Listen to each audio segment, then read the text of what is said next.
खास खबरें बेबाक अंदाज, नई दुनिया लाइव। आज़ाद समाज पार्टी के जो चंद्रशेखर हैं उनके जो कैंडिडेट हैं यहाँ पे प्रत्याशी हैं शेर खान साहब, वो हमारे बीच में आ चुके हैं। चंद्रशेखर साहब की जो आइडियोलॉजी है वो ओखला में कैसे फिट होती है?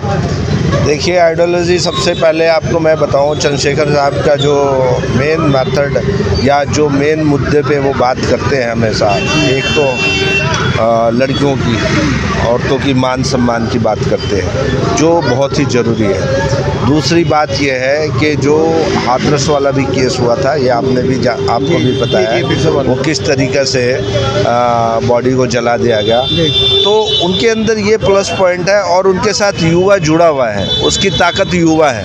हम लोग अभी यंग हैं, हम लोग तो अभी पॉलिटिक्स में जस्ट कदम रखे, तो हमें कोई वाहवाही बटोरने के लिए हमें पॉलिटिक्स में आने की ज़रूरत नहीं है, और ना हम इस काम के लिए आए हैं।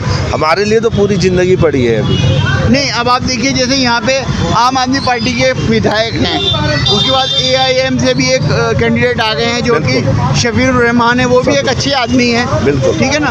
और बीजेपी ने यहाँ पे कदम रख लिया है, बीजेपी अपने कैंडिडेट उतार चुकी है मनीष चौधरी को कल, और अभी कांग्रेस का कैंडिडेट आना बाकी है। तो क्या ये मुस्लिम वोट का काटना नहीं हो गया है?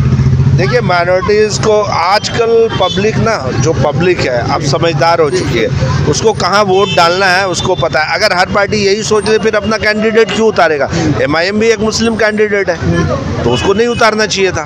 उस तरीके से फिर इनको भी नहीं उतारना चाहिए, फिर तो कांग्रेस और बीजेपी ही लड़े फिर, क्योंकि यही दो बड़ी पार्टियां हैं मार्केट में, तो हम लोग तो छोटे पार्टी हैं। उनके लोग नहीं, पार्टी छोटी कोई नहीं होती, लोग सोचते हैं आइडियोलॉजी है। अब ये लोग जो झांसा दे रहे हैं, पब्लिक को झांसा दे रहे हैं, पैसे देने की बात कर रहे हैं कि हम इतने पैसे देंगे आपको हर महीने, तो इससे पहले भी कई वादे आए, ये तो आपको भी पता है 15 लाख रुपए भी आए थे सबके अकाउंट में, लेकिन आया ही नहीं। DTC में महिलाओं के सम्मान योजना और बहुत सारी योजनाएं जो लेके केजरीवाल आ रहे हैं, ये तो चुनावी वादे हैं ना। चुनाव में तो हर कोई वादा करता है, चुनाव जब आता है तो हर कोई वादा करता है। आप जब ग्राउंड रिपोर्ट में जाएंगे, आप ग्राउंड में जाकर देखिए लोगों की हालात क्या है। मैं आपके माध्यम से ये बताना चाहता हूँ, अगर आपका कैमरा उधर वो मैंने देखा, मैंने भी आप देखिए कैसी हालत है यहाँ। अगर छोटे बच्चे स्कूल से आते पैदल नहीं चल पाते हैं, बच्चे लोग यंगस्टर नशे के तरफ जा रहे हैं, बच्चे नशे के तरफ जा रहे हैं। इसके ऊपर क्या काम कर रहे हैं ये लोग? पिछले 10 साल से इनकी सरकार है यहाँ पे, तो इनका क्या उपलब्धि है आप बताइए? सड़कें खोद के छोड़ी हुई हैं। आप बताइए, आपने 10 साल में कुछ काम नहीं किया, आज इलेक्शन है तो आप 10 दिन में काम कर लेंगे? क्या पॉसिबल है? ये तो कोई भी कॉमन सेंस वाली बात है, ये तो कोई भी समझ सकता है, पब्लिक भी समझ रहा है इस बात को कि आज इलेक्शन आ गया तो ये खड़े होके खुदाई करवा रहे हैं। तो कहने का मतलब ये है कि हमें आप बताइए। मैं ये कहना चाहता हूँ, अभी आपने कुछ दिन पहले देखा होगा आतिशी जी ने, जो मुख्यमंत्री हैं, उन्होंने प्रेस कॉन्फ्रेंस करके जितने भी DTC के समावक हैं, ड्राइवर हैं, उनके लिए परमानेंट की मुहिम चलाने का काम किया था। मुहिम मतलब उन्होंने वादा किया था कि परमानेंट किया करेंगे आपको और 32,000 रुपये आपकी सैलरी होगी। वो सब कहाँ है, क्या हुआ? कुछ नहीं। आप बताइए। जीरो। अभी आचार संहिता लग गई, ख़त्म हो गया सब मामला। बिल्कुल सही। ये सिर्फ बहका रहे हैं पब्लिक को और कुछ नहीं है, पागल बना रहे हैं इन लोगों को। और मार्शलों ने बेचारों ने बहुत संघर्ष किया, धरने पे भी बैठे हैं, और उनको क्या हुआ?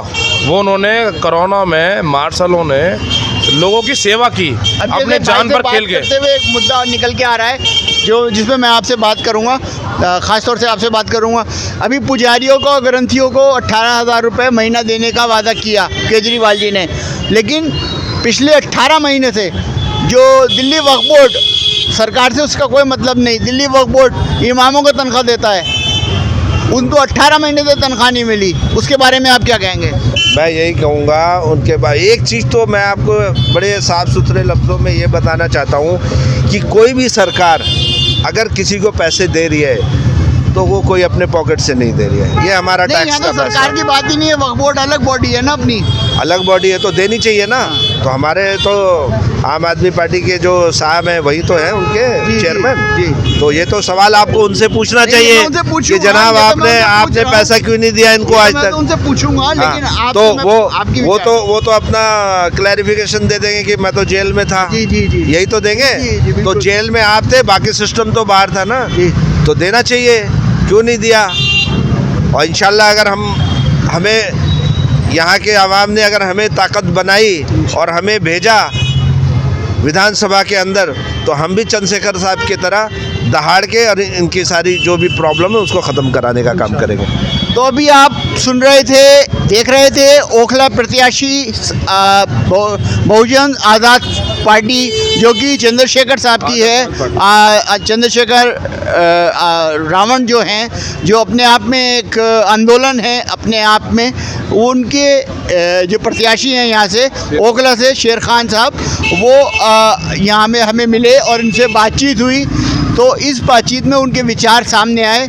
तो आप देखिए इनकी बात भी सुनिए और बात करिए। तो तब तक देखते रहिए आप नई दुनिया लाइव।